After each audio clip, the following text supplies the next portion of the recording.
Hey, what's going on, guys? A couple weeks ago at UFC 297, there was a lot of media coverage surrounding some of the controversial remarks that Sean Strickland made in the lead up to the fight and some of the trash talk back and forth between Sean Strickland and Dricus du Plessis.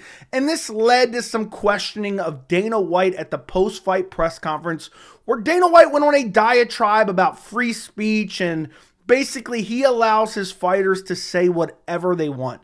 And I saw this a couple weeks ago, and I wanted to make a video on it a couple weeks ago, but I had so many different videos I had to make surrounding the post-fight press conference. I figured, you know what? Now we got a little bit of downtime. We're waiting for the UFC 300 main event. Now is the perfect time to expose the hypocrisy of Dana White. And I know some of you guys have probably already seen some examples of Dana White being exposed for his hypocrisy, saying, I allow fighters to say whatever, when that's just simply not true. But not only do I have you some older examples that you've probably already seen, or maybe you have, maybe you haven't. That's the glory of being a fan for such a long time. You can remember certain things from other Dana White post-fight pressers. We're also going to look at some very recent examples of Dana White, quote unquote, infringing on freedom of speech, his definition of it. So there's a lot to get to in this video. And we're going to take a look at all these different clips throughout time. And we're going to take a look at a very recent clip of Dana White basically being a hypocrite. But we're also going to expose the fact that the MMA media is ill-prepared for any pushback. And it's just embarrassing. I don't know how these guys go to the event. They ask certain questions and then they are not prepared for any pushback. So I'm going to kind of go through what I think that media member should have responded to Dana White with. But let's start off right away with the UFC 297 post-fight presser, because this is something that I feel like, you know, it was covered a bit, but it was like a lot of people were like, yeah, Dana really showed this guy. And they didn't really add any context to it, because some of it, Dana White was just completely confused. He didn't even understand the question, even though that he said that he did. So this first piece we're going to look at is Dana White just being completely confused. And by the way, every video I show you or every article I show you in this video, I will link down the description for you to go check out in its entirety. But this is UFC 297 post-fight presser. And Dana White is asked about some of the trash talk in the lead up to this fight between Sean Strickland and Dricus du Plessis. And he misunderstands the question. His response is a little bit weird. And then he says he kind of understands the question. It's just completely bizarre. But let's listen to it, because I feel like nobody has highlighted this yet. When the trash talk between Sean and Dricus got a little dark there with the child abuse and then the brawl at 296, did you ever consider going to those guys and saying, hey, this might be the one time you need to tone it down? This might be the one time you need to what? Tone it down, the trash talk. I don't tell anybody to do anything. I don't try to control any other human beings in any way, shape, or form. So first off, that's just laughable. I don't try to control any other human beings in any way, shape, or form. Considering you're literally in an antitrust lawsuit right now for basically having exploitive contract clauses, i.e. holding Francis Ngannou hostage, and it's been going on forever. You know, oh, we offer guys 3 fights a year, when in reality they don't actually, they're not obligated to, because fighters have no real legal recourse against the UFC. But we're just going to gloss over that fact.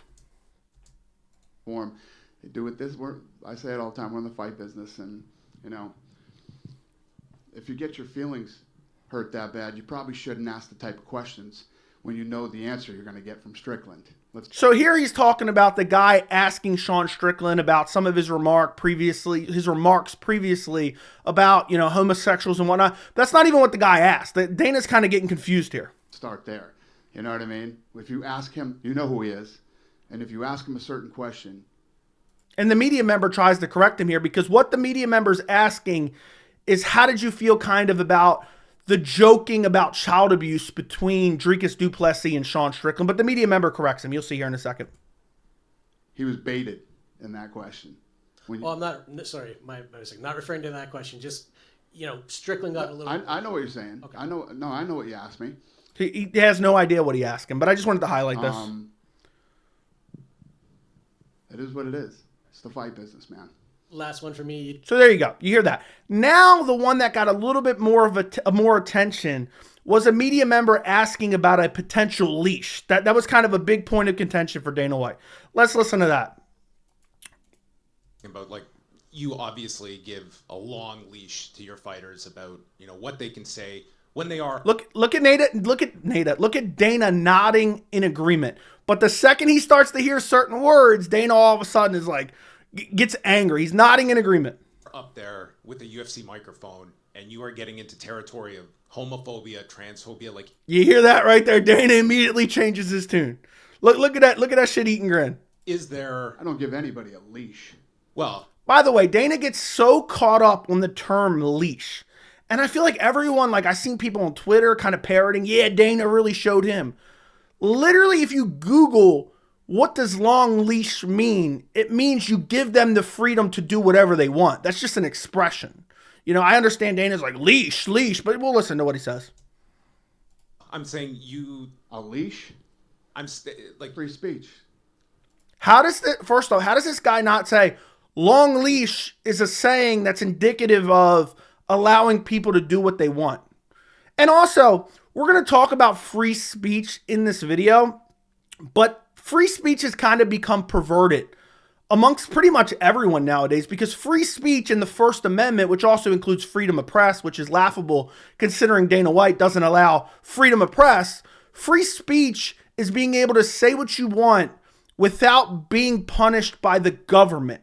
That has nothing to do with private businesses punishing fighters for saying certain things or doing certain things. Not that I'm advocating for anyone to be punished here because I'm not, but there's a big difference. But in Dana White's world, freedom of speech has to do with a private company punishing or not punishing fighters for doing certain things. That is Dana White's world, and that is very important context when we look at some of the other things he's done. Control what people say? Gonna tell people what to believe? Gonna tell people? I don't fucking tell any other human being what to say, what to think, and there's no leashes. There's no leashes, and he doesn't tell anyone what to do, doesn't tell anyone what to say. On any of them. What is your question? I was Shit-eating grin again. I love the Dana White shit-eating grin. asking that question. I'll move on though. Yeah. How does this guy have no... it drives me nuts. Do these guys not even watch the sport? How do you have no pushback for that? First, I would have clarified him on long leash means freedom to do anything. Second off, you could easily expose Dana White's hypocrisy. And I know a lot of people are going years and years ago to expose him. We're going to look at years ago in this very video. But you can literally go to recent events and expose Dana White for his hypocrisy. And you could have done it with ease. I would have been able to do it right off the top of my head immediately. This guy says, oh, I'm just going to move on to the next question. Probably a good idea. That's ridiculous to say I give somebody a leash. It's ridiculous to say you give someone a long leash, which means the freedom to do whatever they want, basically. Free speech, brother. People can say whatever they want and they can believe whatever they want. Remember that. People can do and say and believe whatever they want. According to Dana. And his company, it doesn't matter. And I don't think there's any... We had two... He was going to say, I don't think there's any homophobia or transphobia. That's what he's getting into. Because he was nodding along in agreement until he heard those words.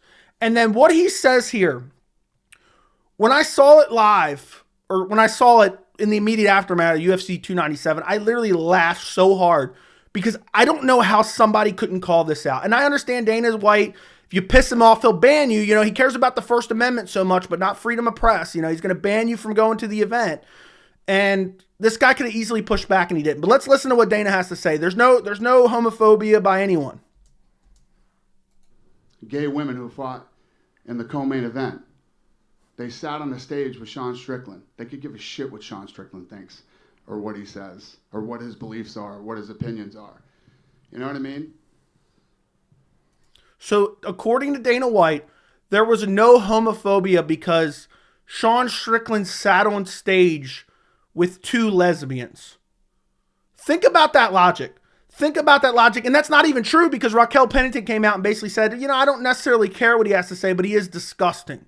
And the way he's talked about women and the way he's talked about my lifestyle. He shouldn't care about my lifestyle. He should worry about himself. So, and also on top of that, Dana White and Hunter Campbell went and checked on Raquel Pennington and Mayra Bueno Silva and said, you know, how are you doing? I know he's been making some remarks. So it's not even necessarily true. It's not even true what he's saying, but to just sit here and say, Sean Strickland didn't say anything homophobic. I mean, did you see him? He was sitting up there with two lesbians.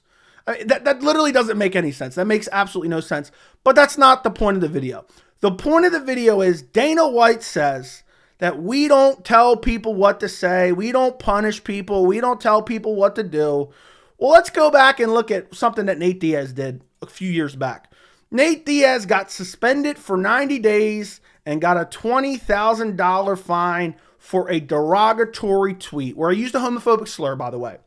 And this is back in 2013, which again, I know people are going to say, oh, this was so long ago, Joey. Why do you care about this? That's not the only, I got plenty of examples for you guys.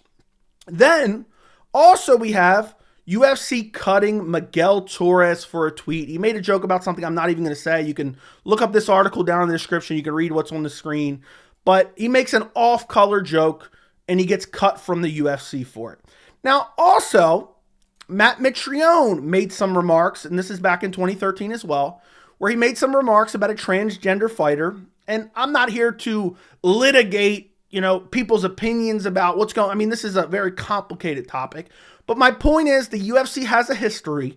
They cut Miguel Torres, they suspended Nate Diaz, and they suspended Matt Mitrione. And we even have an interview from Dana White regarding the Matt Mitrione situation. And he essentially says, oh, guys, this isn't about freedom of speech. Let's listen to what Dana White had to say when he was asked about Matt Mitrione. Yeah, and I know that there was a lot of talk, free Mitrione and all this stuff with the fans, and it's freedom of speech and all this stuff. It's freedom of speech, guys. That's what Dana White's saying nowadays. And again, this is 2013. I'll give you guys that. Absolutely ridiculous. Work at any company anywhere in America and go out and say ignorant, stupid stuff publicly. Even on top of that, say it publicly in a big, place where people can go read it or hear it publicly and see what happens to you. AKA, there will be consequences for your actions. This is back in 2013. Matt Mitrione said some things that people did not like because the UFC has a right, whether you like it or hate it. And again, I'm not advocating a position on this anyway. I'll give you my position later in the video. But if you say anything like this, and he goes into more detail here in a second, at any company, anywhere in the world, anywhere in America, where people can pay attention to it and it hurts our brand, it's not going to be tolerated, he says later in the video. Let's listen. Hold on, I actually changed. All right, here we go. And it's like, oh, we agree with what Mitrione said. Well, you can agree with what Mitrione said, but he called her a disgusting freak and, compared her to Silence of the Lambs and things like that. The point is, if Mitrione, if that was something that he really felt strong. And Dana White actually makes a very good point here. You can voice your opinion on sensitive topics without being an asshole. That's the point Dana White kind of makes here. About, and he said, I want to speak up. I want to be heard about this because I don't believe, and I don't disagree with everything that he said. I don't disagree. The big question still is, should somebody who was a man and becomes a woman be able to fight a woman? And I agree with different bone structure, different everything, right? So it's not that he didn't have a point. It's how he said it. The extra things that he said. And if he was standing in front of a panel, okay, and he was going up to speak on this subject, he wouldn't have said the things that he said, and he would have said it differently. He would have said it differently. He would have been a little bit more respectful. There's a way to voice your opinion without sounding like a bigot. You know what I mean? And he came off sounding like a complete jackass and a bigot. And that kind of stuff isn't going to be tolerated. And then that stuff is not going to be tolerated here. So the UFC has a code of conduct, and they are very kind of inconsistent with the way they enforce it, and they've become more lenient over the past few years. But what really grinds my gears about Dana White and a lot of the fans that eat this shit up from Dana, we're going to get to some recent examples very, very shortly here in this video. But Dana White acts like he's this guy that everyone can say whatever they want. I'm not going to try to control everyone. And this is a place where freedom of speech reigns free. And it's just completely inaccurate and it's not true. And you have fans that are brain dead and lack all critical thinking that eat this shit up. They're like, yeah, Dana. Oh, I love Dana for this. It's not even true. He's grifting you. It is not true at all. And we're going to get into some more details about why that's not true later in the video as well. But I know what you guys are saying. Joey, this is from 2012, 2013. We're talking 10 years ago. He changed his mind. People can change. That is very true. That is very true. But we have more examples. And this isn't even getting into the fact that he tries to control guys with certain egregious contract stipulations that they put into contracts, and there's emails that have come out over the past few years with the antitrust lawsuit. There's a lot to that we're not even going to delve into. But let's get to something Sean Strickland posted on Instagram. This is Sean Strickland's Instagram post where he was on UFC Unfiltered, and he says, "Think this was cut? Question mark. They're not going to air any of this. Technical difficulties." And then he goes on to this whole thing, basically saying he's being censored because he's talking about fighter pay in this clip. Now, okay, this is just a minuscule example. Okay, the UFC cut out a little bit of some of the stuff Sean Strickland said. That can't possibly be the only example, Joey. Well, let's skip ahead to, I believe this is on October 7th. This is after a fight night card where Dana White is asked about flags. The flag ban was instituted over a year ago previous to this. It had been instituted for about a year and a half, which said no fighters could carry flags into the cage. For over a year, this was the rule. Now, Dana White wasn't really asked about it. You know why? Because he was going to get pissy with reporters. He was asked about it once, and he said, you know why. He couldn't even answer why. He got shitty with reporters because he decided to implement a flag ban. And again, there's so many different topics we're going through. I'm not taking a stance on one way or another. I'm just exposing the hypocrisy here. Because Dana White decides to bring the flags back on October 7th. And this is him talking about the flags. And this is very important as well. Yeah, flags are back. And this is October of last year now. Flags are back. Yeah. I was on vacation during the Mexican Independence Day. And the no flag thing drove me crazy. And I was like, yeah, fuck that. We're bringing flags back. So we're bringing flags back. You know what I find funny about this? I mean, I don't care. This is just such a minor thing. But like, are you really that aggravated you're not getting it? You're not able to see flags on TV? I mean, that's so bizarre. That's such a weird preference, I guess. Yeah, it drove me crazy. It drove him crazy. And the way he talks about this, he's asked a follow-up question. Now, I wanted to make a video on this, but this really wasn't like one video worthy because this absolutely drove me nuts the way Dana acted regarding this, because he acts like someone else forced him to do this. Dana White consistently says, there's nobody above me. I make all the decisions. And then listen to the cop-out he has right here about the flags. Is there, I mean, obviously, is there any, like, the reason why you took the flags away in the first place, like with like Russia, Ukraine, is there, like, can the Russians walk out with a flag this time? Yeah. There's a lot of things that go on in a company this big. You can't micromanage everything. And sometimes things are done for the intentions of the right reasons and whatever. Everybody in this room knows the way that I feel about a lot of things. Basically, I don't give a fuck. That basically describes my personality right there. But Dana's getting to a cop-out here. Is the answer to most things. Everybody's too soft. Everybody's too sensitive about everything. Also, I find that absolutely hilarious because Dana White is the most sensitive, soft person in the entire sport. Can't even take a reasonable question without getting triggered. And again, what drives me nuts, and the reason I wanted to make this video, and by the way, hold up a second. Hold up. Let me just stop right here. Let me stop it right here. Is that a Power Slap cup? Are they making Power Slap plastic cups? Or are my eyes deceiving me? Are my eyes deceiving me right now? That is a Power Slap Solo Cup. Where can I buy those at? Maybe that's the same place you can get the UFC hot dog brander. But anyway, back to what we were getting at. Everyone's so soft and blah, blah. Dana, you're the soft one. You're the one that cries about questions. You're the one that's always crying about the MMA media and banning media members because you don't like the questions they ask. So Dana's one of the most soft people in all of MMA, regardless of this persona that he puts on. But let's listen to what he has to say as he cops out of who made the decision about flags. And, you know, when the decision was made to do this, I was just kind of like, you know, what's the big deal if they don't have flags? And Mexican Independence Day flipped the switch for me, and I was like, that's enough. I'm done with the no flags. So flags are back. If any flags hurt your feelings, too fucking bad. So again, what really aggravated me is Dana White acted like it was the media's fault or the media's fault or the fans' fault that flags were not there. This went on for a year and a half. And whatever you think about the reasoning, again, I'm not going to take a stance one way or another about the reasoning, but he has to pass the buck. Oh, this, I can't micromanage every, decision that's made, and people are too soft. Now, this is your company. You say the buck stops with you. You say you're Mr. Decision Maker.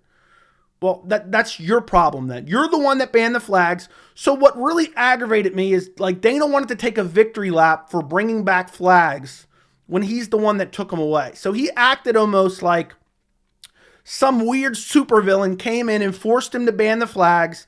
He banned the flags. In the meantime, he was in the background just fighting to get the flags back. And he finally watched UFC Noche and he said, I need to see some Mexican flags. What are we going to do? And then he brings flags back on October 7th. We get some flags back. Well, what's very, very ironic about this is just a couple weeks later, this is October 7th, I believe it was October 21st, UFC 294, they banned flags again. You can't take any flags out at UFC 294. So Dana went from banning flags to unbanning flags and blaming everyone else to now banning flags again at UFC 294, and that's not all they did at UFC 294. And again, Dana White is the head of the company, so therefore the responsibility falls at Dana White. Well, guess what also happened at UFC 294? Well, you have at UFC 294, UFC 294 avoiding UFC sanctions on Khamzat Chimaev and censoring speech on Palestine. You had Khamzat Chimaev, and you also had Islam Makhachev voicing their support in their post-fight interviews at UFC 294 for Palestine. You have the whole Israel-Palestine conflict right now. And guess whose post-fight interviews were edited to get out that pro-Palestine message that they had in their post-fight interviews? That sounds a lot like telling people what to say and censoring people. And that sounds a whole lot like you're not all for that freedom of speech that your kind of warped version of it, that no company can infringe on any employees or independent contractors' freedom of speech. You're editing 2 post-fight interviews because somebody didn't like what they said. And again, I'm not espousing support or, I'm not against or anything like that. I'm just saying this is what the UFC and this is what Dana White has done. Meanwhile, they're taking victory laps for being some warrior of freedom of speech, their version of freedom of speech. And that's not even it. And I bet you nobody even picked up on this, because we're going to go to the UFC 296 post-fight press conference with Dana White. And this is really where it gets so good. This gets so good. And this is where, it really comes in handy, really paying attention to all the different things going on in MMA. And I remember watching this post-fight, because Dana White's post-fight press conference, there's usually some good news and some interesting exchanges between MMA media and Dana White. This is him talking about Leon Edwards and Colby Covington. And Leon Edwards, kind of the trash talk leading up to the fight. Again, you had Colby Covington talk about Leon Edwards' dead father. And what also I find funny, I'll throw this in the video as well, you have Sean Strickland praising the UFC for freedom of speech as he throws out homophobic slurs and talks bad about women. And then meanwhile, again, I showed you the example from earlier where he's saying, oh, well, the UFC tried to censor me when I talked about fighter pay. But you also have Sean Strickland, and I made an entire video on this. I will link it down in the description. He DM'd Dricus du Plessis after crying online and trying to police Dricus' speech. He DM'd Dricus, apologized to Dricus, begged for mercy from Dricus, and told Dricus, please don't bring up my childhood in any trash talk or I will stab you. I will violently punish you for the words that you say. That doesn't sound like very much like freedom of speech at all. Strickland is threatening Dricus with an apology, and while he's begging for mercy, he's threatening him because he does not like the things that Dricus du Plessis says.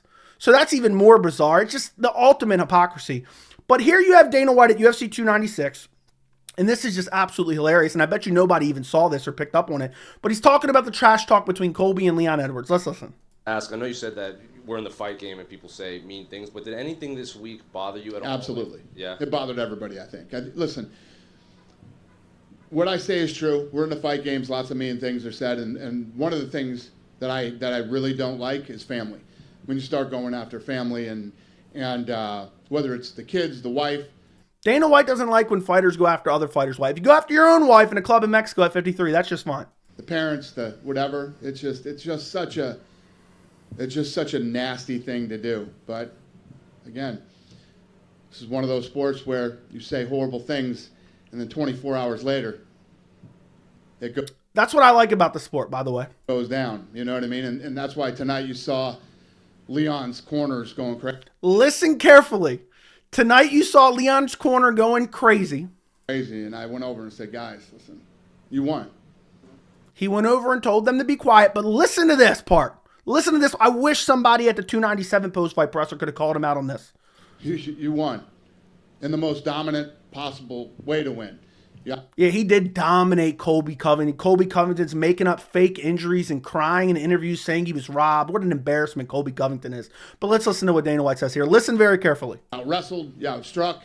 He completely dominated tonight. If this turns into what it could possibly turn into, he's going to get fined. Leon's corner, Leon Edwards is going to get fined because he's talking shit to a guy who made fun of his dead dad. Let's listen to that again. Let's listen to the tail end of that again. Win. Wrestled, struck. He completely dominated tonight. If this turns into what it could possibly turn into, he's going to get fined. And it's not worth it.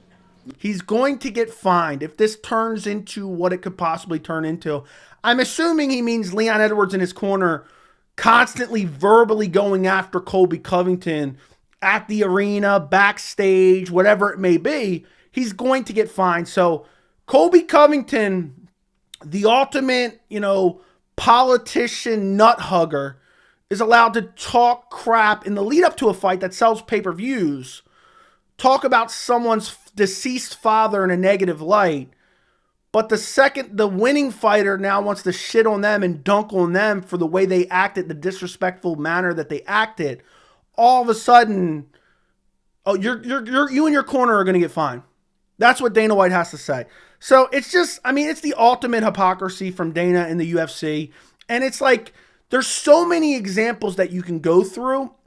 And it's like people, I know they're going to say, Joey, those were so many years ago.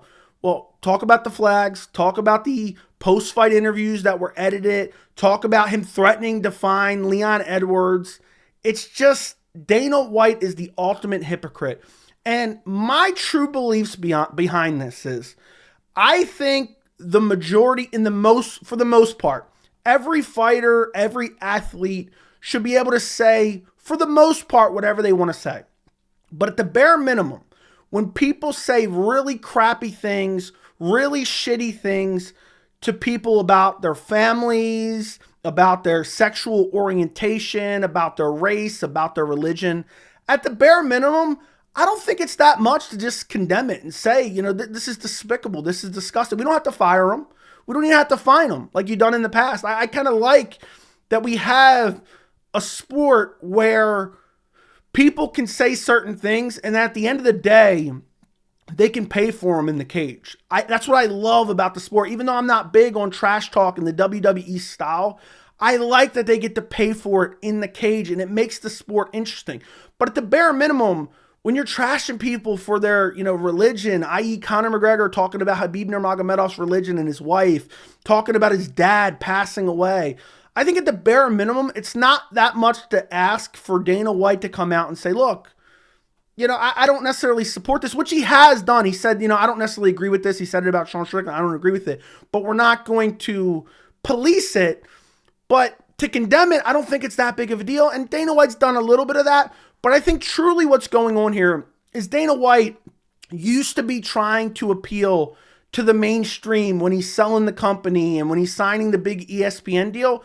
And now he's kind of trying to appeal to a certain demographic that is rabid about certain issues and espouses certain political beliefs. That's why Colby Covington got a title shot to begin with, an undeserved title shot to begin with. And I think Dana is really trying to get that base and really trying to make money off that base. But the reason I'm making this video, other than to call out the hypocrisy, is because if you're one of those people in that base that really loves that about Dana White, you're being grifted. The second the monetary value changes for Dana to go in a different direction, he will immediately go in a different direction. And you will not like it because he's never been about this. He's whatever makes the most money. And right now, those people, he's in a way scamming them out of their dollar bills. They're like, oh yeah, we love this sport. There's people that are drawn to the sport because like, oh yeah, Sean Strickland gets to throw out homophobic slurs and nobody even bats an eye. Oh, this sport must be great. But the second the UFC's trying to sign a new deal with another company or trying to do this or trying to do that, or for whatever reason, it's going to hurt the UFC's pockets, all of a sudden it'll be back to the $20,000 fines and 90-day suspensions. And I mean, it never really went away anyway. Look at the flag ban. Look at the Leon Edwards stuff. He's going to fine Leon Edwards. So he's the ultimate hypocrite. And the second it doesn't favor him, he will turn. And again, it's not really changed, but he will turn in the opposite direction, all to just make a dollar. And you guys are being scammed. But let me know what you guys think down in the comments. Don't forget to like the video. Don't forget to subscribe to the channel. And thank you so much for watching.